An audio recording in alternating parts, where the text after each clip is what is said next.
We're going to be talking about coaching today. Ziglar has been known to train, speak, and train. Zig Ziglar, of course, had spoke in front of thousands, and he's written over 33 books. So the Zig Ziglar Corp has continued on in carrying on that legacy. They still go into corporations and do the speaking and training. And now we even have a coaching team that goes out and does one-on-one coaching, which will be the emphasis of this broadcast today. We're going to be using one of Zig Ziglar's time-tested and proven keynote speeches. That's what Michael will be giving today. He's our featured speaker. We're going to be using that to help grow you, to teach you the things that you can implement today to take away to begin changing your life for the better. So I'm excited to tell you about that. As far as coaching goes, Michael Newman is actually my own personal business coach. I own two companies myself, and he's the one that oversees that and guides me through that, and I'm really blessed to know him and privileged by that. So I'm really excited to introduce you to him here in a little bit. So let's go ahead and talk about your speaker today. So the featured coach, of course, Michael Newman, he is one that has bought and sold companies. If you had the chance to watch his video beforehand, you would see the sincerity in his voice when he says that he literally came from nothing, that he's had two houses he had two houses foreclosed, and he had to take his car back, and he had to hide it once upon a time. He literally started from nothing and now owns multiple companies, and will humbly kind of say that's not many, but he has started and sold multiple companies. That's what he does. He approaches every opportunity with infectious energy and enthusiasm. He is a riveting professional keynote speaker, a dynamic and engaging trainer, a thoughtful and life-changing coach, and a successful entrepreneur who knows what it takes to pursue and achieve success. His company motto, his life motto from the time he was in college is wit, whatever it takes. And he's got wristbands to go with it. And we've heard it before, others have said it, but he really lives it. He knows that wit, whatever it takes, combined with a continually analyzed procedure and methods, he's able to push forward and help not only himself succeed, but help others succeed. He truly lives Zig Ziglar's quote: "You can have whatever it is you want in life if you will just help enough other people get what they want."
Am I up?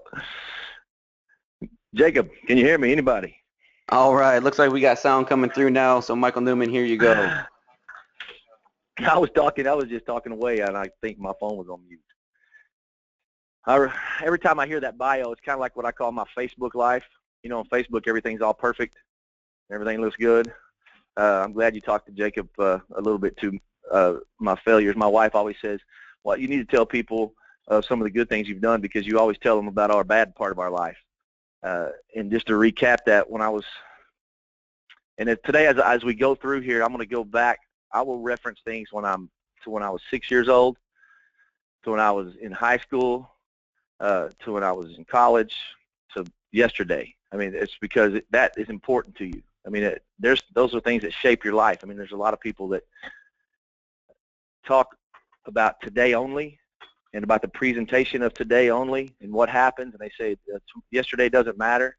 It's super important for us to learn from what has happened in the past. And when I was in college, I was living my dream. I was dating my hometown sweetheart, and I was playing football. I was in college for the wrong reasons. And I would always call Carrie, my wife. I would call her every evening when we were on the road traveling, And it's so long ago, there were no cell phones, right? And I was pumping in 4 quarters in the machine, and it would give me 2 minutes in the payphone. I called her one night, and she and I were playing that game called What's Wrong? Nothing. What's Wrong? Nothing. Have you ever played that game with your spouse, right? You're like, what's wrong? Nothing. You can tell something's wrong. And I said, we only have 2 minutes here, so I'm gonna bail on this call, and I'm not gonna call you back. And sure enough, the time ran out, and I hung up, and I was all mad. And I walked about 5 steps away, and of course, I turned around, and what did I do? I called her back. But I did call her collect, so that kind of made me a winner, right, in my mind. And I said, come on, Carrie, what's wrong? And this is where Whatever It Takes came from. I didn't even realize it at the time, but it was when the first true fork in the road hit for me. Being very early 20s, having not even $6 to my name, and money didn't mean anything to me. Don't kid yourself. I've had money, and I have not had money, and it's way better to have it than not have it, I promise you. But I just needed enough money in my pocket to buy some 6-pack of tacos and a 6-pack of beer, and if you needed $3, you could have it. If I needed money, I would go out and mow a yard, clean out a garage, hustle up, and make some money. But what changed my life was when Carrie said over the phone that I'm pregnant. And I don't know if you've seen the cartoon characters, when smoke comes out of their ears and all their body parts fall apart and their eyes pop out of their head and the tongue comes out. For 1 second, that was me. I dropped the phone down to my side. I picked it back up and I said, don't worry about it. Whatever it takes, it's going to be okay. Just do me a favor. Do not tell your mom and dad until I get there. And as soon as I got home, I hustled up to her. It was a long 2 days, I promise you.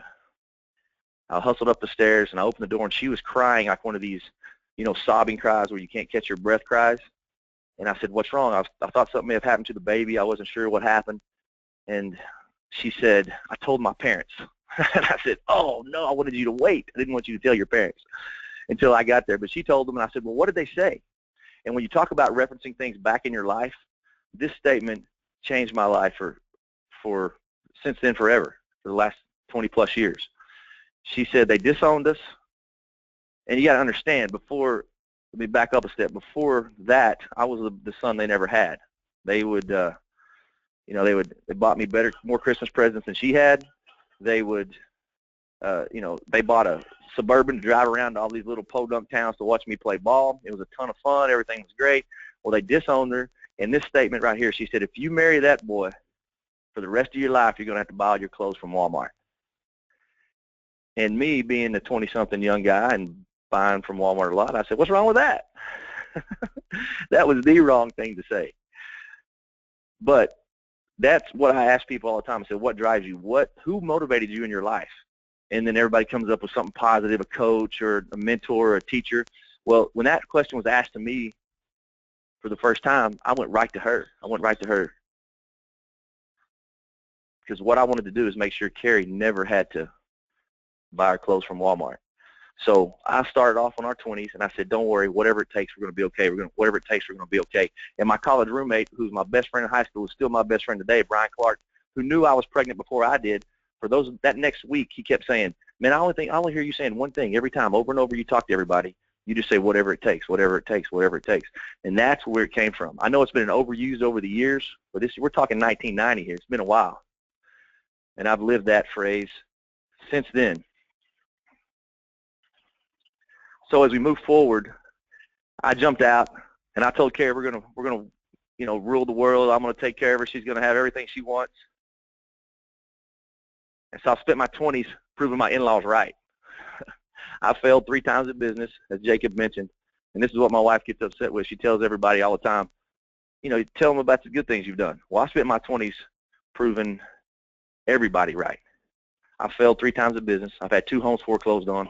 If you watch that video, I say I had to park my trucks over at the Piggly Wiggly grocery store so the repo guy wouldn't get them. I was upstairs one time doing a little sales training when I was 23 years old, and I looked down and I see my BMW repoed right in the middle of the presentation, and then I had to go out and finish it. So I know what it's like to fail.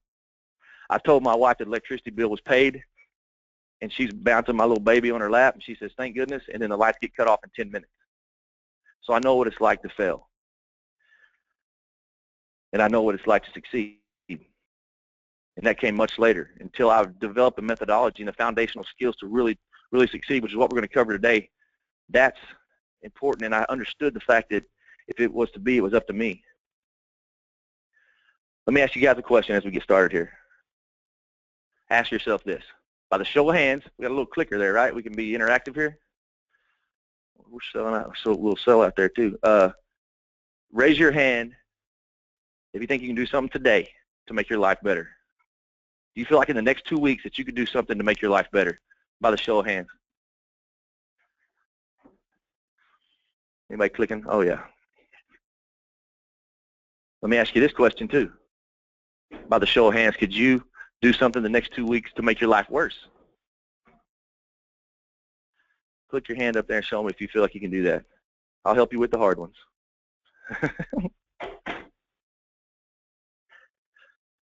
Very cool, Ricky. Elizabeth, all right, guys. I appreciate you. What you just told yourself and me is that you control your own destiny. If it is to be, it's up to me. That's the thing you tell yourself every day. And as we move forward today, and Jacob's going to control the slides here, so Jake, you can jump in there. You don't have to be great to start, but you have to start to be great. When I was in my early 20s and I was going to garage sales, if you watched that video, you heard me, and I was rummaging through garage sales trying to buy some baby clothes for Presley, my little girl. I did come across a box of tapes, and it had a white snake tape in there, right? Because I'm a hairband little guy. I had a super fly mullet back in the day. How was I? My mom was a hairdresser. How was I to know it was going to be the worst haircut in the history of haircuts, right? But that one tape had Zig Ziglar on it. I thought it was some kind of band. I popped it in, and it talked about goal setting, and it talks about stairway to success. It talks about the importance of accountability and foundational skills. And the thing that stuck with me that I've used my whole life in every single business, it's really simple. I feel like it's the golden rule. You can have everything in life you want if you'll just help enough other people get what they want. And as we move through the stairway to success, don't get distracted. Oh, you read that. Success and happiness are not matters of chance but choice. You have to make the choice to be somebody, be who you want to be, and not get distracted.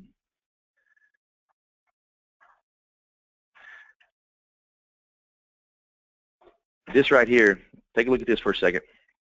This is what we're going to cover today. I'm going to work through this with you. I'm going to go step by step. I'm going to give you a brief overview of each step up the ladder, and we'll move through it. This is decade after decade right here. If you look up to the top where the first red arrow is, says tomorrow, people are surveyed. It's been since the 70s, and decade after decade, they're asked the same questions. What do you want? What do you want tomorrow? What's going to make your life better? What does tomorrow look like for you? Happy, healthy,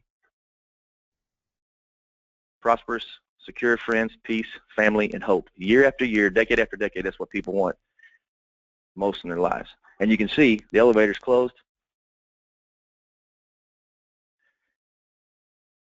So we're going to have to go up the stairs. Foundation is what we're going to start with. You build your life on character, honesty, loyalty, integrity, and faith. Character. It's really important to keep a good balance between character and ego. That was what I didn't get when I was in my 20s. It was easy for me to generate cash, but I didn't have the foundational skills. I was so hungry to prove myself right to everybody. I mean, I would go out and I would make money and I would spend it. I would make my ego got bigger than my character for a while. Now, what's your character? Is your humility, what keeps you humble. That's super important to learn. And if you don't have the foundational skills, when you do fall and hit the basement, if you have those skills, you won't go all the way down to the basement. You'll fall down and hit where you need to be, which is to start over again, not have to start all the way again from the bottom, which I can promise you is pretty painful.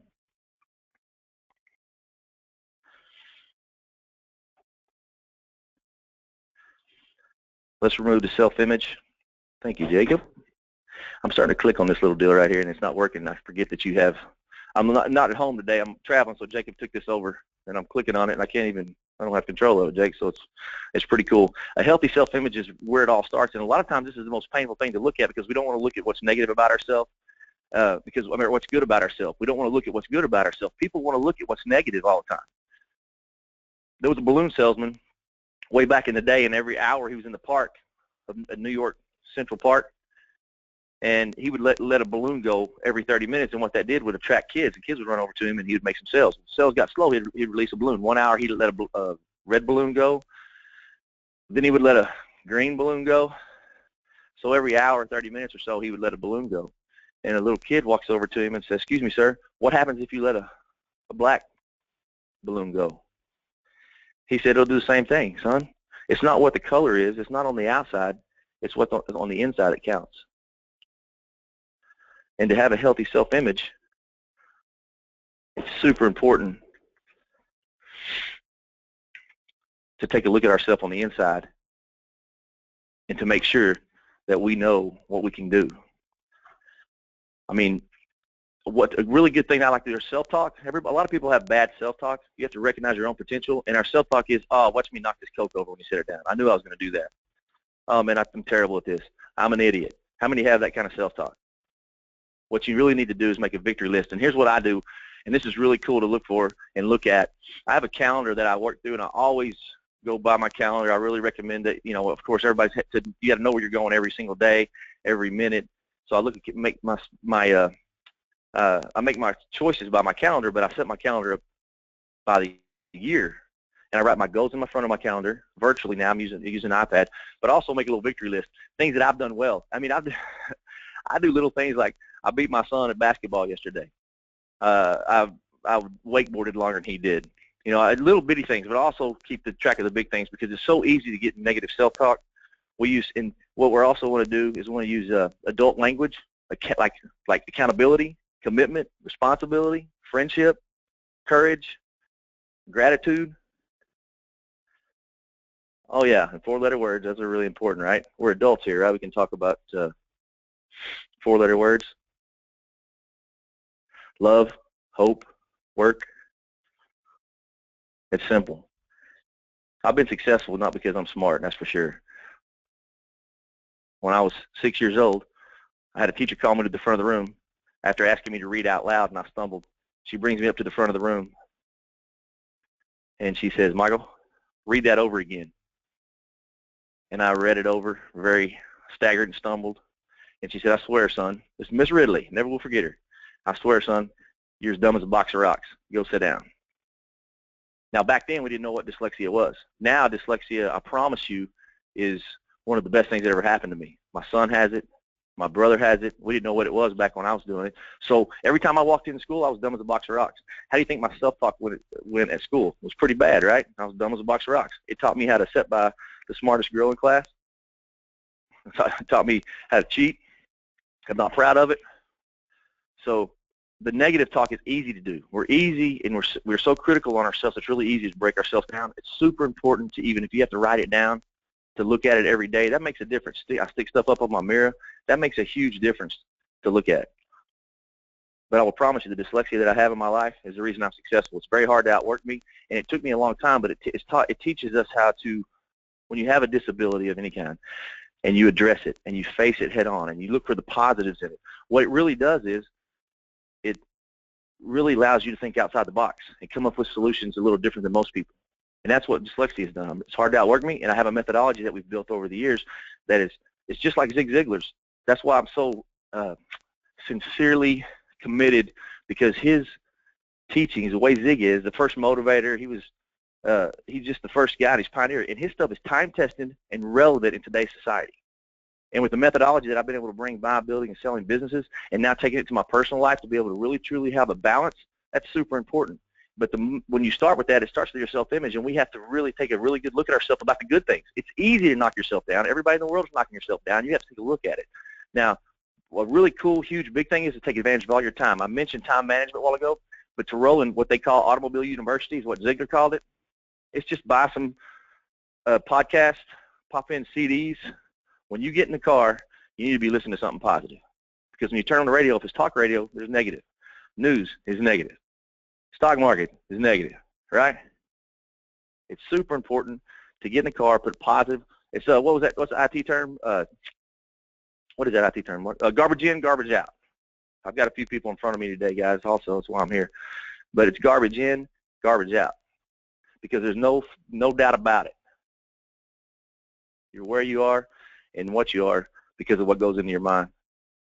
You can change anything you need to change and where you are by changing what goes into your mind. When you get up every day, it's going to be a great day. Make it a great day. I tell my kids when they leave in the morning for school, since they were 0, Every time they leave me, make it a great day. It's your choice. We can make it a great day.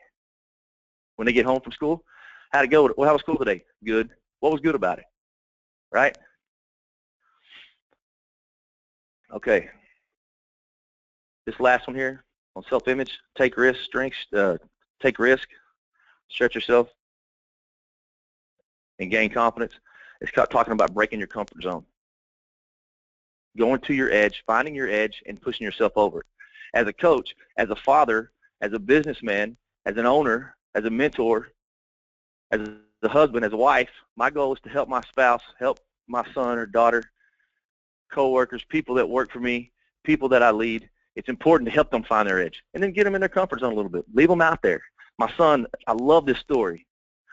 When he was 7 years old, he's playing hockey, and he hit it. And we were training, and he was much faster, heads and shoulders above. I'm bragging on my dad, right? He was a little bit better hockey player than everybody else. His skill set at that age was a little bit better. He had played longer since he was 4. The kids were just starting. Well, he was going through a camp, and he was hitting his edges, and he was falling. But the reason he was falling is because he was going so fast. And I always said, I've always told him this. I said, if you don't fall, you're not getting any better. When he got in the car that day, I hadn't told him that until that day. He got in the car that day, and this was right before he found out that he was dyslexic. He got in the car, and he was pretty frustrated. I said, what's wrong, man? You did great out there. He said, but I kept falling. And I said, if you don't fall, you're not going to get any better. It's only hard till you learn it. And that's important. Failure is an event, not a person. What's really awesome about that, my son is 22 years old now. 3rd grade, he got kicked out of a private school. They say they need to take him to a public school where they have special programs for special need children like him. He'll never go to college. He was just dyslexic. His IQ is off the chart, and this is a chapter of the book. They bumped him out of school, took him today. He's a senior. He has a 3.2 GPA, and he's a 2-sport athlete. Yeah, am I bragging a little bit? Yeah, I am bragging a little bit. But I heard him say the other day to my 9-year-old, it's been about a year probably now, he said, that's okay, Lily. If you don't fall, you're not getting any better. It's only hard till you learn it. Remember that. If you're writing this down, push your edges. It's only hard till you learn it. That's self-image. The next step we're going to move up to is your relationships with others. One of the most important things is your relationships. That is the number one reason when I buy a business or I start building a business is the people that are inside the business. It's really easy to create a procedures manual, to hand it to someone and expect them to follow it. But when you have to have good character and you have to, what you put in is what you get out. You help enough other people get what they want, and then you'll get what you want, which totally speaks to life as an echo. How do you see your coworkers, your parents, your friends? Be a good finder. Look for the good things in them. It's super easy to be negative, like I said. Sometimes I have to fake it till I make it. Have you seen the donut commercial tons of years? I got time to make the donuts. It's a Dunkin' Donuts, dude. It's hilarious. YouTube, Google it. Guy gets out of bed every morning, 3 o'clock in the morning. It's time to make the donuts. He keeps sliding out of the door, shuffling his feet out, and he makes the donuts. And then a customer comes up, and he makes all the pretty donuts, and it shows a customer eating a donut, and that's what makes him happy, serving donuts. Well, sometimes you've got to serve donuts to people, and it's not easy because you walk into a negative situation, you have to be the one to turn it positive. Goals. This is probably one of my favorite ones to talk about. It's super important to have goals, no doubt about it. You got to have goals, and they need to be specific. Whoa. What Jacob, you all right, man? You got to have goals, and this is a really cool story right here. Brian Clark, and I got 2 really good stories with this, and I'll speed it up. I want to make sure that we have time for questions at the end. When Brian Clark, but one of my best friends I told you about in college, knew I was pregnant before I did. He was a pole vaulter. You talk about serving people and relationships you have. This is a great one for relationships and for goals. He would sign his name, Brian Clark 18. Brian Clark 18. He was a pole vaulter, and what he wanted to do was get 18 feet. He signed it 18, Brian 18. Ever since he was 13 years old, he wanted to pole vault 18 foot. His dad was Olympian, the bronze medalist Olympian in Rome in 1960. Well, Brian could have went anywhere in the country. He was number 1 or number 2 his senior year in the whole world for high school jumpers for his age group. USC, UCLA, Texas, anywhere in Texas he could have gone, Florida, and every time his best friend John Blank, who was a track manager, he said, if you give my buddy a scholarship, I'll go there. You talk about serving people, getting what you want. That's what Brian did. UTA, a little small school in Dallas, Texas, in Arlington, said, I'll give your friend a track scholarship. So Brian went to UTA, broke every record they ever had, and guess what? He did jump 18 because he signed it and wrote it down. But you really have to be specific. And what's really good about having a coach is they can help you along, show you where you're going to step in the puddle, and also keep you on the right path. I always said I was going to be a professional football player. Obviously, that didn't work out for me because you didn't hear me say it in my bio, Jacob. But I was going to be a professional football player my whole life. I didn't say I was going to be a professional football player. I said I'm going to get paid to play the game I love. I'm going to get paid to play the game I love. I said that. Well, guess what? I played semi-pro football, and I made $48.73 a game on average. Yes, sir. So you got to be careful what you ask for. You're going to get it, right? But you got to write the goals down. Astronauts, they didn't become an astronaut by just walking around. Dickie Pride's 47 years old. If you'll Google him today, he's just won a golf tournament. He was 46. He's 46, and he won the Web.com tournament. He had only won $144,000 this year, and he was trying to get his pro card, and he won it. Won $250,000 that one tournament. So obviously, more than doubled his income for the year. Kept his pro card. When he was picking his trophy up, he pulled his wallet out, and he pulled out a piece of paper he's been carrying for 9 years, and it said, "Before I'm 47, I will win Web.com tournament." And guess what? That just happened. He's 46, and he won it because he wrote it down, signed it, looked at it every single day, reviewed it, figured out where he needed to be. He didn't get it by just showing up on Sundays, hitting a golf ball, I promise you. A person who climbed out Mount Everest didn't do it by accident, right? They had to practice and work at it. So goals are super important. Goals, when you do have a goal, though, it totally puts you outside your box, outside your comfort zone, and it gives you something to shoot at. And you know what's awesome about that? 98% of the time when a plane takes off here in the States and is flying to Hawaii, it's off course for 98% of the trip. 99.999% of the time, they land safely, doesn't it? Because there's going to be obstacles, not if, but when. That's why it's important to have the methodology for those foundational skills, to have that balanced life, to know when those obstacles hit. If you have your goals set down, you can refer back to it. You can take a step back, take a step sideways, and then move forward again. Goals are fun to talk about and out of control important. I think that's one of the most important things. Be a flea trainer. This is a great story for Zig Ziglar. Do you know the tree that's true, blah, blah? It's true that there is fleas in a flea circus. They have those. How do they train a flea? Well, they put them in a jar, and that flea jumps up, and he hits the roof of the jar. And it eventually gets tired of getting his head hit on the jar, and then it'll stop jumping, and it will just jump right above the jar forever. It'll never jump any higher. If you don't have goals, we become the fleas. You've got to learn how to blow the lid off your jar. You ever see an elephant in a circus? They're walking around with a little rope around their little leg, and they don't go anywhere. They're a huge elephant. They can do whatever they wanted, right? Because when they were little, big chains were pulled there, and they couldn't get away. A horse, I ride horses all the time. When I broke my horse, I mean, he's crazy. But eventually, you break the will. Don't let people break your will. That's why it's important for you to have goals. And if you have the right kind of attitude as we move up the stairs, attitude, nothing ever was done without a good attitude. Enthusiasm and attitude. You've got to have both of them. This is awesome.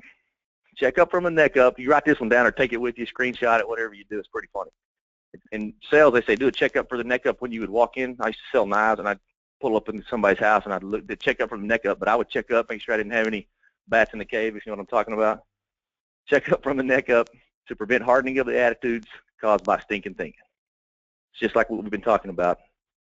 Positive attitude is super, hugely important.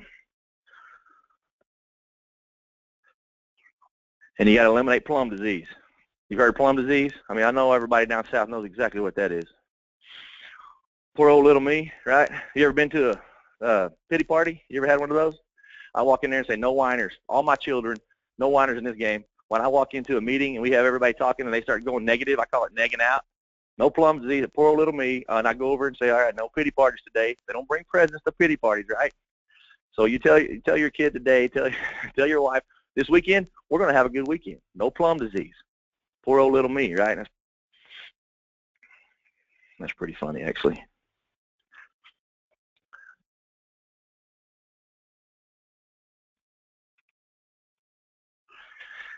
We've talked about this, what deposits you make in your mind. I got a little ahead of myself a while ago. Work. You remember we looked at to the right, elevator out of order, right? You got to work. There was a emperor back in the 1600s, and this is great wisdom of the ages. He sent all of his greatest, smartest people out into the and great explorers that would bring him back big treasures. He sent them out into the entire world, and I said, I want you. He goes, I want you to bring all the wisdom back to me. The smarter, we want to get the book of all the wisdom in the entire world to pass down through generations. They brought it back, and it was 32 books. He said, that's too many. We have to cut it back. They went out again for 6, 7, 8 more years. They brought it back. 4 more years later, they got it down to 8. Then they got it down to 4. He said, that's too many. You have to get it down to 1 book. Well, they went out 2 years later, brought it back. It was down to 1 book. He said, this is still too much.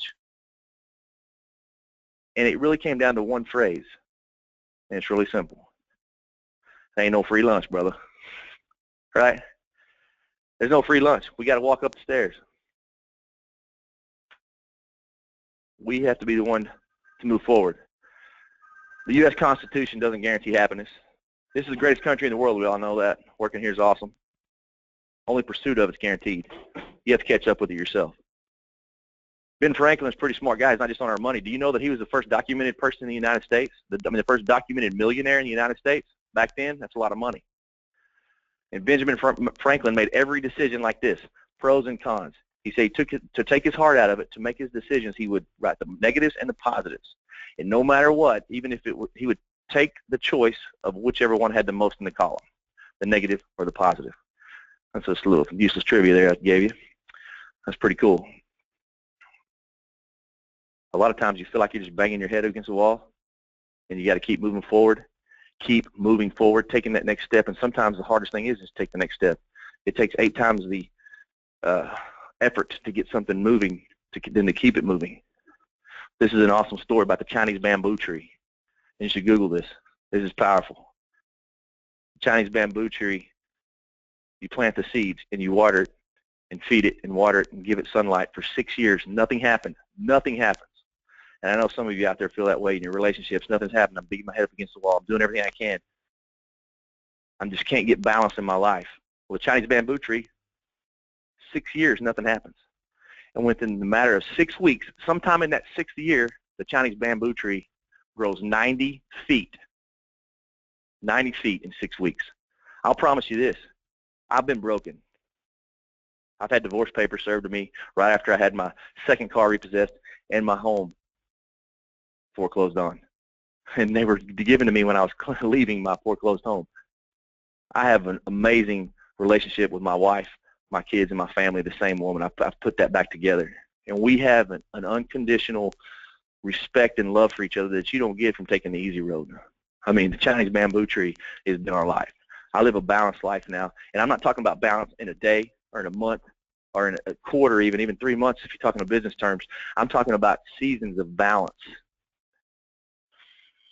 When you talk about that Walmart story that we talked about before we move on here, you can go ahead and go to that slide. That's fine. You know, my in-law said that you're going to have to buy your clothes from Walmart the rest of your life. When Carrie and I really hit our home run with one of the companies that I sold, I was in L.A., and I got on the plane the day before with my flip-flops and shorts and T-shirt like I normally travel. And I got to the hotel that next morning and flipped it open, and I had no socks, no dress socks. I was putting my big boy clothes on to go do my dog and pony show, and we'd already sold the deal, but we were waiting for it to fund.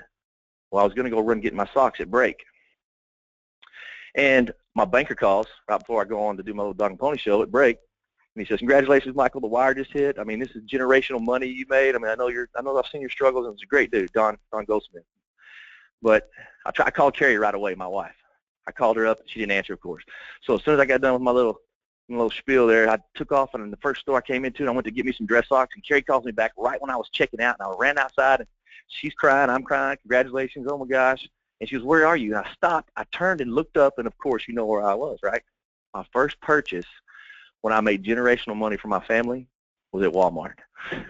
So yes, we do still shop at Walmart, and I'm going to tell you something. My granny used to tell me, good things come to those who wait, and my granny told me this, but greatness comes to those who wait with preparation and patience. And the 3 P's kind of play into that: persistence, patience, perspiration. You got to give it the effort.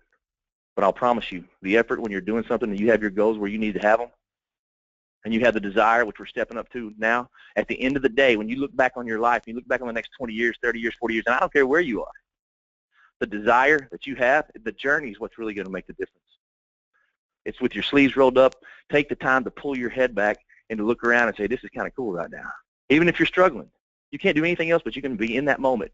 Like today, to have desire to do something, that you're here right now listening to this puts you on the doorstep of greatness. Whether you go further with me or whether you're not, what I want you to know is that I promise you, when you hear me, what I want you to get out of it, I'm a country boy a little bit, got an accent maybe, I talk a little too fast. Some of this stuff you may or may not be able to understand because I get kind of excited about it.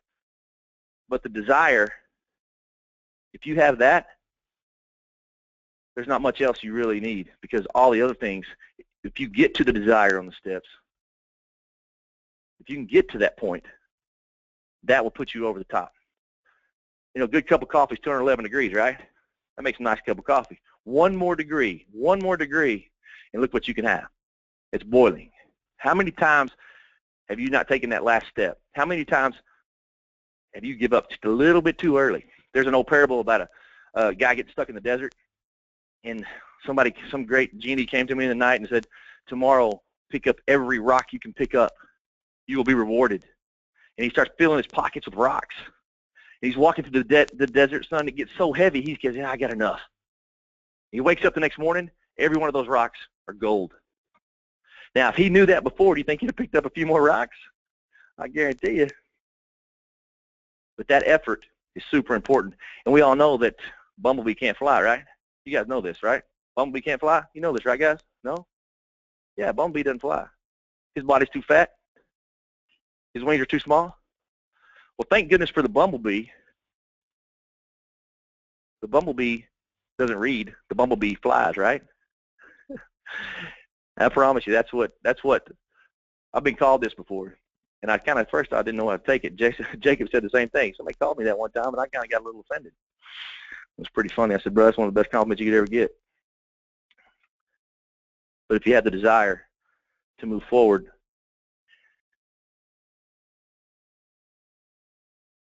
and you finish the climb, and you have the hope and other things that come along with it, I can tell you this, my 20s put me a decade back because I was too stubborn and didn't know that you could have and reach out and get wisdom. That's when true wisdom comes, is reach out for consulting, for help. If I would have had a coach, it cost me a decade. Steve Jobs, you know him, right? I'm talking on an Apple phone right now.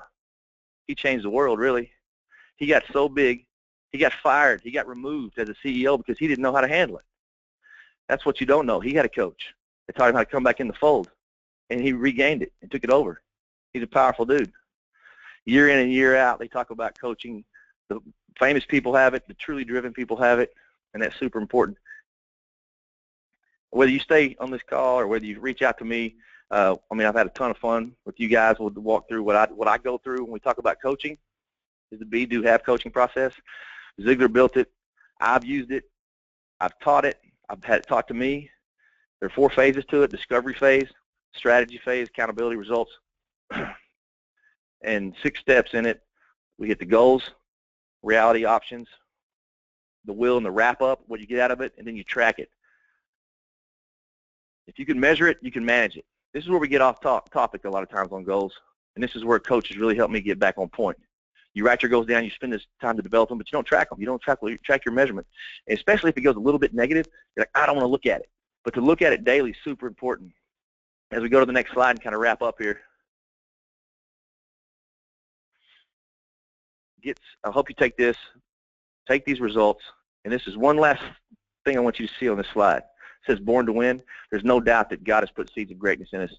It's up to us to cultivate those seeds in ourselves and our family. And just like I tell my kids, I don't judge you with your peers. I judge you how good you can be. If you give me best effort and it's a C, that's fine. I don't need you to be the best. I need you to give me the best. And there's one more important thing I want you to see on this slide that nobody talks about. And it says, will you stare up the stairs or step up the stairs? No elevator. You have to go up the stairs. You see that little chair rail right there on the left? That's a coach. A coach is not meant to be if you do go get help, if you get mentored, you get coached, he's not the guy that's going to be outside. He's the guy that's humble, stays in the background, and when you start to slip or you get a little sideways, he comes alongside you and says, you see right there? Go ahead and take that one. Let's try this. Where are we really? I know we have a few questions. I've had a ton of great input from you guys on some of the talks. Thank you guys here in the room. I appreciate it. Let's go grow. Time to grow, right? Ready, set, grow. Set your goals, keep the vision, and keep the discipline and drive in your life. You can have everything in life you want if you'll help other people get what they want. I appreciate the time, guys. Jacob, I don't know where you want to go from here, if you want to take questions, if you want to wrap this up. If you were on this call today, you were one of the ones that were able to get in. I appreciate you coming in. We'll follow up. For my coaching process, I will personally be calling you, or somebody from my team, my staff will be calling you to ask how it went. There'll be a quick survey that goes out. I would appreciate if you'd fill that out, because what that does is really help me. It helps me to get better, because I'm always tracking myself, right, measuring myself, getting better. And I do a lot of cool things in my life, but giving back and being able to coach young business people, young families, and I'm taking young. If you're 50 years old and you're young starting out, that's brand new, baby. You're never too old. What drives me crazy is people say, man, I would do that, but I'm 50. I would do that, but I'm 18. Elvis Presley was 18 years old, and he was the king of rock and roll. I tell my kids, don't wait to be great. You cannot wait to be great. You have to decide to do it today. Pull the pain point out, because what's it going to cost you if you don't take that shot? I heard a guy in a corporate where I was consulting. I'll get off my soapbox right here in a minute, Jake. I heard a guy in a consulting where this just happened to me about March. It was March is when it happened, because we went to the lake right after that. This old boy says, man, I'm really upset. My best guy left me. I said, well, what you need to do is get some training, get these guys tied to you, and help them push you up the ladder. He said, man, I'm far up the ladder as I can go. I'm not putting any more training in these guys, because if we train them, I'll lose them. They'll just go somewhere else. I laughed, and I said, what if you don't train them and they stay? That's crazy, right?